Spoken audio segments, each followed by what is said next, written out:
Assalamualaikum warahmatullahi wabarakatuh. Kami dari kelompok 7 akan membawakan materi tentang investigasi fraud atas laporan keuangan. Langsung saja ke materinya.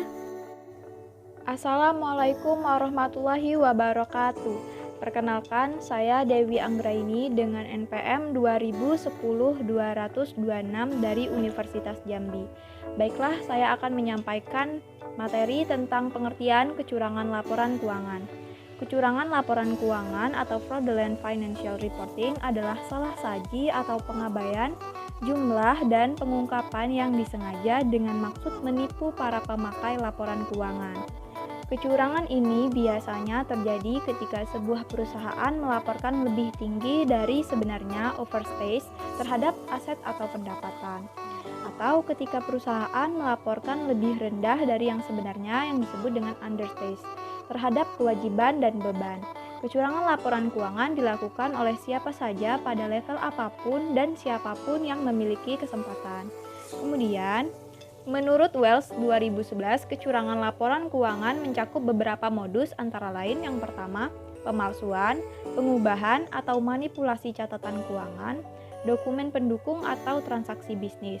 Yang kedua, penghilangan yang disengaja atas peristiwa, transaksi, akun, ataupun informasi yang signifikan lainnya sebagai sumber dari penyajian laporan keuangan. Yang ketiga, penerapan yang salah dan disengaja terhadap prinsip akuntansi, kebijakan, dan prosedur yang digunakan untuk mengukur, mengakui, melaporkan, dan mengungkapkan peristiwa ekonomi dan transaksi bisnis. Yang keempat, penghilangan yang disengaja terhadap informasi yang seharusnya disajikan dan diungkapkan menyangkut prinsip dan kebijakan akuntansi yang digunakan dalam membuat laporan keuangan RIZI 2002. Assalamualaikum warahmatullahi wabarakatuh. Perkenalkan, nama saya Sami Putri Ayusarijan dengan NPM 2144752 dari Universitas Negeri Gorontalo. Saya akan menjelaskan materi tentang sifat kecurangan laporan keuangan. Kecurangan laporan keuangan dapat didefinisikan sebagai kecurangan yang dilakukan oleh manajemen dalam bentuk salah saji material laporan keuangan yang merugikan investor dan kreditor. Nah, kecurangan ini dapat bersifat finansial dan non-finansial. Kecurangan laporan keuangan yang bersifat finansial itu terdiri atas dua. Yang pertama adalah overstatement dan yang kedua adalah understatement. Nah, yang pertama adalah aset atau revenue overstatement, yaitu menyajikan aset atau pendapatan lebih tinggi dari yang sebenarnya. Sedangkan yang kedua adalah aset atau revenue understatement, itu kebalikannya, yaitu menyajikan aset atau pendapatan lebih rendah dari yang sebenarnya. Pada aset atau revenue overstatement itu terdiri atas 5. Yang pertama adalah perbedaan waktu, yang kedua adalah pendapatan fiktif, yang ketiga adalah hutang dan biaya tidak benar, yang keempat adalah salah pengungkapan, dan yang kelima adalah salah menilai aset. Nah, saya akan menjelaskan satu persatu. Yang pertama adalah perbedaan waktu. Nah, perbedaan waktu yang kerap terjadi itu diantaranya pencatatan revenue dan expense yang tidak match dalam periode akuntansi yang sama. Yang kedua, prematur revenue recognition. Yang ketiga, channel stuffing atau trade loading. Itu yaitu penjualan dalam jumlah yang besar dan tidak biasa kepada distributor dengan iming-iming diskon yang besar atau kelonggaran cara pembayaran. Selanjutnya ada mudah terjadi pada long term kontrak atau pengakuan presentasi penyelesaian pekerjaan dan biaya proyek. Nah, yang terakhir adalah recording expense in the wrong period. Selanjutnya, saya akan menjelaskan yang kedua, pendapatan fiktif. Nah, pendapatan fiktif ini yang kerap terjadi yaitu mencatat penjualan barang atau jasa yang sebenarnya tidak terjadi. Selanjutnya ada penjualan fiktif pada customer palsu atau fake, atau shell company atau customer.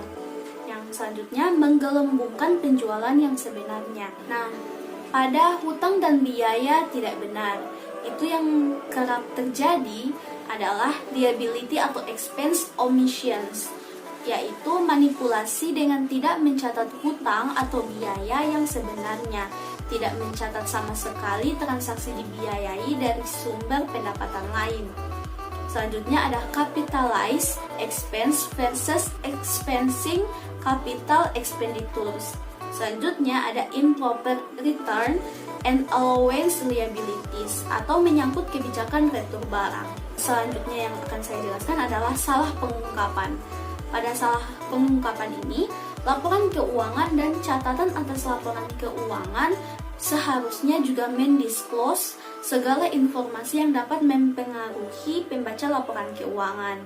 Nah, salah pengungkapan ini yang biasanya terjadi adalah liability omissions atau adanya contingent liability. Selanjutnya ada subsequent events. Selanjutnya ada management fraud. Yang selanjutnya ada related party transactions. Yang selanjutnya adalah accounting change. Nah, yang terakhir yang akan saya jelaskan adalah salah menilai aset. Nah, salah menilai aset ini ada yang kerap terjadi, terdiri atas 4. Yang pertama adalah inventory valuation. Yang kedua ada account receivable. Yang ketiga ada business combination. Nah, yang keempat itu fixed asset. Selanjutnya ada kecurangan laporan keuangan yang bersifat non-finansial yang akan dijelaskan oleh teman saya. Assalamualaikum warahmatullahi wabarakatuh. Perkenalkan, nama saya Sadi Syahrin Iskandar dengan NPM 2010-461. Di sini saya akan menjelaskan tentang sifat kecurangan laporan keuangan atau fraudulent financial statement. Jadi, kecurangan laporan keuangan dapat didefinisikan sebagai kecurangan yang dilakukan oleh manajemen dalam bentuk salah saji material laporan keuangan yang dapat merugikan investor dan kreditor. Jadi, kecurangan ini dapat bersifat finansial dan kecurangan non-finansial. Yang akan saya jelaskan yaitu fraudulent statement non-keuangan atau yang non-finansial. Antara lainnya ada 3, yaitu pertama kredensial pegawai, yang kedua dokumen intern, yang ketiga itu dokumen ekstern. Jadi, penipuan laporan non-keuangan seringkali merupakan pemalsuan atau pemutarbalikan keadaan. Bisa informasi dalam dokumen yang dipakai dalam keperluan intern maupun eksternal. Ada juga contohnya, misalnya perusahaan minyak besar di dunia yang memerintahkan cari minyaknya lebih besar secara signifikan dari keadaan yang sebenarnya diukur dengan standar industrinya. Atau perusahaan yang alat tanggap tersebut atau limbahnya bencana, tetapi secara terbuka, misalnya melalui iklan yang menyatakan sebaliknya. Terima kasih. Assalamualaikum warahmatullahi wabarakatuh. Perkenalkan, nama saya Raras Aroyo dengan NPM 2010-215 dari Universitas Jambi. Baik, di sini saya akan menjelaskan contoh kecurangan atau fraud dalam laporan keuangan. Di sini itu terdapat earning management, di mana pengaturan profit berkaitan erat dengan peningkatan laba atau kinerja suatu organisasi karena tingkat keuntungan atau laba yang diperoleh seringkali dikaitkan dengan prestasi sebuah manajemen. Selain kata laba, istilah laba ditahan tidak asing didengar dalam neraca keuangan perusahaan dan berperan penting dalam laporan keuangan perusahaan.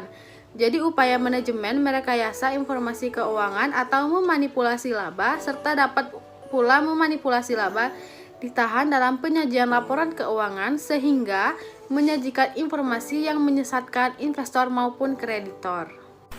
Assalamualaikum warahmatullahi wabarakatuh. Perkenalkan, nama saya Siva Delanova Sarimunanto, NPM 2010-101. Saya di sini akan menjelaskan contoh yang kedua, yaitu income shooting. Income shooting atau pemerataan laba merupakan salah satu praktik dari manajemen laba. Usaha yang dilakukan manajemen laba yaitu untuk menyeimbangkan laba, di mana pendapatan dan beban digeser dari beberapa periode yang melonjak labanya ke periode selanjutnya. Pemerataan laba ini dilakukan ke beberapa periode tertentu. Hal tersebut dilakukan agar fluktuasi laba terlihat normal atau agar laba terlihat stabil dari periode ke periode. Pemerataan laba dilakukan dengan tujuan yang pertama, memprediksi citra perusahaan di mata pihak luar bahwa perusahaan tersebut memiliki resiko yang rendah. Yang kedua, meningkatkan persepsi pihak eksternal terhadap kemajuan manajemen. Yang ketiga, meningkatkan kompensasi bagi pihak manajemen. Dan yang keempat, meningkatkan kepuasan relasi bisnis. Bismillahirrahmanirrahim. Assalamualaikum warahmatullahi wabarakatuh. Perkenalkan, nama saya Nur Aulia Fitriani Amrullah, NPM 2010-29109. Saya dari Universitas Haluk Oleo Kendari. Baik, kali ini saya akan melanjutkan materi dari teman saya, yakni materi tentang contoh lain dari modus fraud pada laporan keuangan. Baik, adapun contoh lain dari modus fraud pada laporan keuangan diantaranya yang pertama, dengan sengaja menghilangkan bukti transaksi biaya atau pendapatan untuk menghindari pengakuan biaya atau pendapatan. Yang kedua, dengan sengaja membuat bukti transaksi biaya atau pendapatan untuk menaikkan atau menurunkan pendapatan. Kemudian, dengan sengaja tidak mengakui atau menunda kewajiban kontingensi. Poin selanjutnya, dengan sengaja menggunakan estimasi presentasi pendapatan lebih besar atau lebih kecil dari data yang seharusnya dari metode pengakuan pendapatan presentasi penyelesaian kontrak. Poin selanjutnya, dengan sengaja mengakui piutang dari pihak yang memiliki hubungan istimewa. Kemudian membuat surat perjanjian tidak sah untuk dijadikan bukti transaksi. Contoh selanjutnya yaitu mengakui pendapatan atas penyelesaian barang yang sesungguhnya tidak akan pernah dikirim ke pelanggan. Kemudian mencatat adanya pengiriman barang lebih awal, entah sebagian atau seluruhnya, padahal sesungguhnya barang belum dikirim. Mengakui nilai pembelian aset bersih lebih tinggi dari kesepakatan yang sesungguhnya dalam proses merger dan akuisisi. Kemudian mengkapitalisasikan suatu biaya ke dalam aset yang seharusnya tidak dikapitalisasi. Selanjutnya, mengakui sewa pembiayaan sebagai biaya sewa untuk menghindari pengakuan kewajiban sewa. Kemudian, dengan sengaja tidak melakukan penutupan buku di akhir periode untuk melakukan perubahan-perubahan tanpa perlu adjustment. Kemudian, dengan sengaja menaikkan nilai menjelang penutupan buku untuk kemudian di-adjust setelah periode berlalu. Kemudian, dengan sengaja mengundurkan tanggal bentrok atau PO penjualan, memasukkan nilai penjualan yang lebih besar dari kenyataannya, kemudian tidak mencatat dan menghilangkan bukti transaksi penjualan agar laba nampak lebih kecil untuk penghindaran pajak. Kemudian dengan sengaja memasukkan jenis penjualan non-operasional ke kelompok pendapatan operasional atau sebaliknya. Kemudian memanipulasi angka diskon atau rabat. Kemudian membuat estimasi barang kembali, melakukan perubahan harga dan jenis konsesi lainnya. Poin selanjutnya, dengan sengaja tidak mencatat barang retur. Selanjutnya, mengakui pendapatan atas tagihan yang jelas-jelas ditolak oleh pelanggan. Kemudian mengakui pendapatan atau revenue atas contoh produk atau sampel mock-up atau model yang terkirim, padahal aslinya tidak dibayar agar pendapatan nampak lebih besar pada laporan laba rugi. Baik, sekian dari saya. Wassalamualaikum warahmatullahi wabarakatuh. Perkenalkan, nama saya Bella Angela, NPM 170130100228 yang berasal dari Universitas Pembangunan Nasional Veteran Jawa Timur. Pada kesempatan hari ini saya akan menjelaskan tentang cara mendeteksi kecurangan pada laporan keuangan yang dapat dilakukan oleh akuntan forensik dalam melakukan pendeteksian kecurangan di laporan keuangan suatu entitas. Yang pertama adalah memeriksa fisik dan mengamati situasi dari entitas tersebut atau physical examination. Yang kedua, meminta konfirmasi baik di pihak internal maupun eksternal entitas yang terkait dengan kasus kecurangan tersebut. Yang ketiga, memeriksa dokumen. Lalu yang keempat, melakukan review analitis atau analytical review.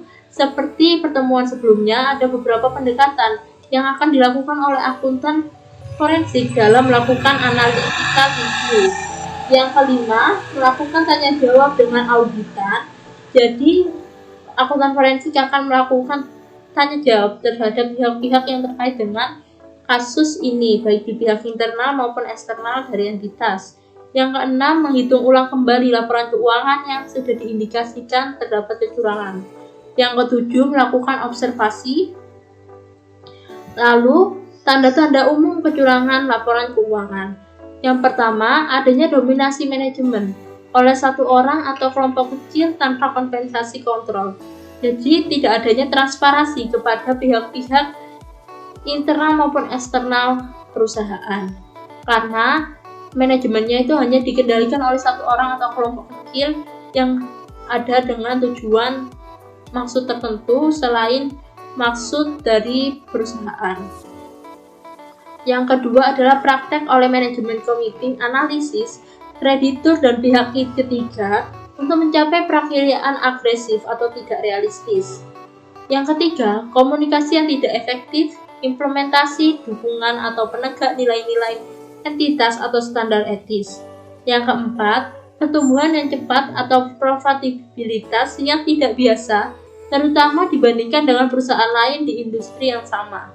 Yang kelima, signifikan, tidak biasa atau sangat kompleks transaksi, terutama yang dekat dengan akhir periode yang menimbulkan pertanyaan sulit atau substance over form. Assalamualaikum warahmatullahi wabarakatuh. Nama saya Izzatun Nisa, NPM 180-120-10301 dari UPN Veteran Jawa Timur. Saya akan menjelaskan tentang mendeteksi kecurangan analisis laporan keuangan. Pendeteksian kecurangan laporan keuangan melalui analisis laporan keuangan dengan 3 cara. Yang pertama ada analisis vertikal, analisis horizontal, dan analisis rasio. Analisis vertikal sendiri yaitu teknik yang digunakan untuk menganalisis hubungan antara item-item dalam laporan laba rugi, neraca, atau laporan arus kas dengan menggambarkannya dalam sebuah persentase. Contoh, adanya kenaikan hutang niaga dengan total hutang dari rata-rata 28% menjadi 52%. Di lain pihak, adanya penurunan persentase biaya penjualan dengan total penjualan 20% menjadi 17%, mungkin dapat menjadi suatu dasar adanya pemeriksaan kecurangan. Selanjutnya ada analisis horizontal, yaitu sebuah teknik yang digunakan untuk menganalisis persentase-persentase perubahan item laporan keuangan dalam beberapa periode laporan. Contohnya, adanya kenaikan penjualan sebesar 80%, sedangkan harga pokok mengalami kenaikan 140%. Dengan asumsi tidak ada perubahan lainnya dalam unsur-unsur penjualan dan pembelian, maka hal ini juga menimbulkan sangkaan adanya pembelian fiktif, penggelapan, atau transaksi ilegal lainnya. Dan yang terakhir ada analisis rasio, yaitu alat untuk mengukur hubungan antara nilai-nilai item dalam laporan keuangan.